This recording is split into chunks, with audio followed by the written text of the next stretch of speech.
একটা গ্রামে পিন্টু আর মিন্টু নামে দুই যুবক বাস করত। তারা দুজনেই বেকার ছিল।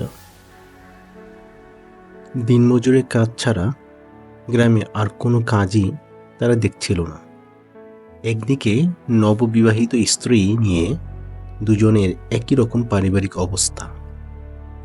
ভিন্ন মানসিকতা হলেও দুজনের একটাই সাধারণ সমস্যা, আর সেটা হলো কি করে টাকা রোজগার করা যায়।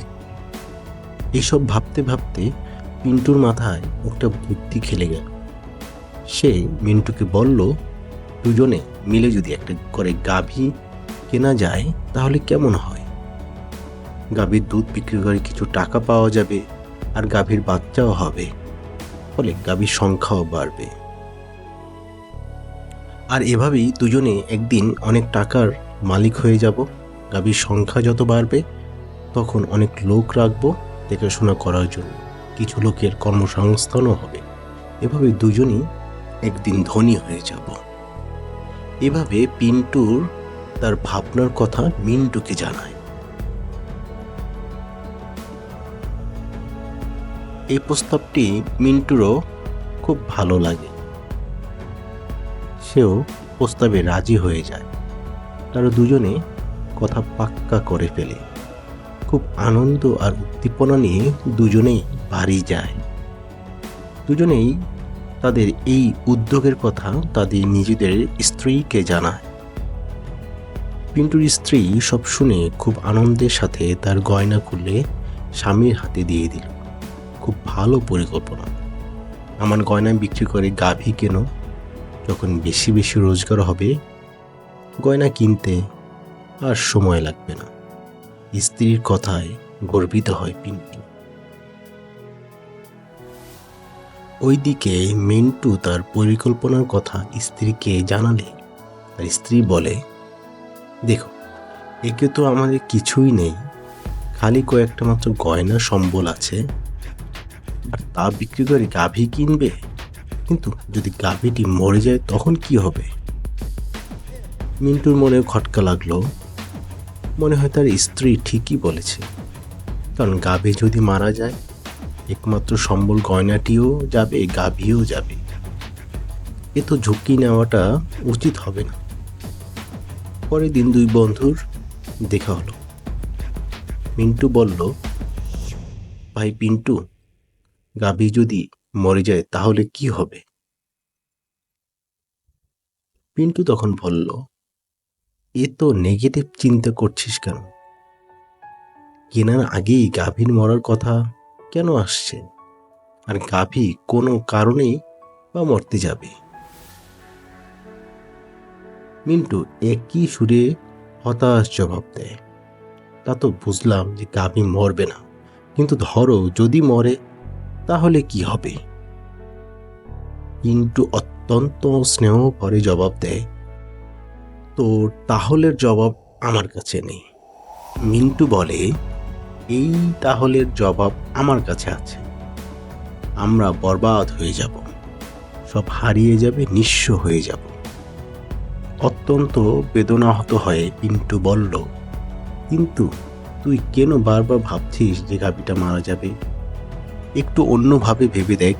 গাভীটা দুধ দেবে, আমরা বিক্রি করব, প্রথমে পয়সাগুলো জমাবো, তারপরে আরও গাভী কিনবো। অনেক পয়সা যখন হবে তখন অনেক গয়নাগাটি আমরা কিনতে পারবো, বাড়ি বানাতে পারবো। এভাবে দুধের বড় ব্যবসায়ী হয়ে উঠবো আমরা দুজনে।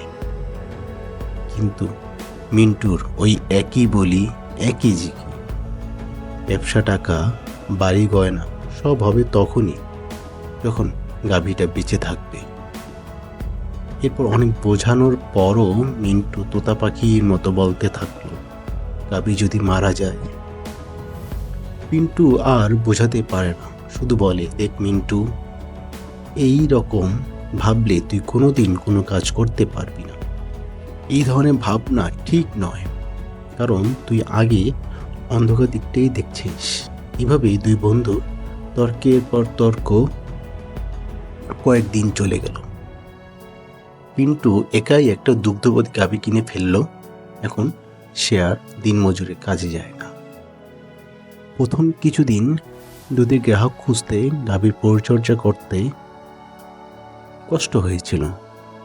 ধীরে ধীরে পিন্টু এই কাজগুলোতে আরো দক্ষ হয়ে উঠল। আর দিনমজুরের কাজের শেষে মিন্টু রোজ তার কাছে আসতো আর পিন্টুর সংঘর্ষ করার পরিশ্রমের বিষয়টি দেখতো আর ভাবতো তাদের দিনমজুরের জীবন কত ভালো ছিল। রোজ সকালে কাজে যেতে আর বিকেলে ফিরে এসে সন্ধ্যায় কাজকর্মহীন আড্ডা দিতে পারত। এখন পিন্টুর জীবনে আড্ডা দেওয়ার অবসর নেই। তার উপর এত ঝুঁকি নিয়ে কেন যে গাভীটা কিনলো, যদি মরেই যায় সবই যাবে তার। আর ওইদিকে কালো গাভীর মধ্যেই জীবনে আলো দেখতে পায় পিন্টু। সে দ্বিগুণ উৎসাহে কাজ করতে লাগলো। এটা ঠিক যে তার কাছে এখন অবসর নেই, কিন্তু সুন্দর ভবিষ্যতের পরিকল্পনায় সময় নষ্ট করতে সে রাজি নয়।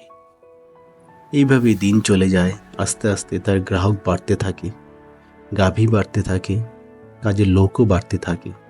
গাভীও তার মরে যায়নি। অন্যদিকে মিন্টু গাভী মরার কথা ভাবে আর একইভাবে দিনমজুরে কাজ করতে থাকে।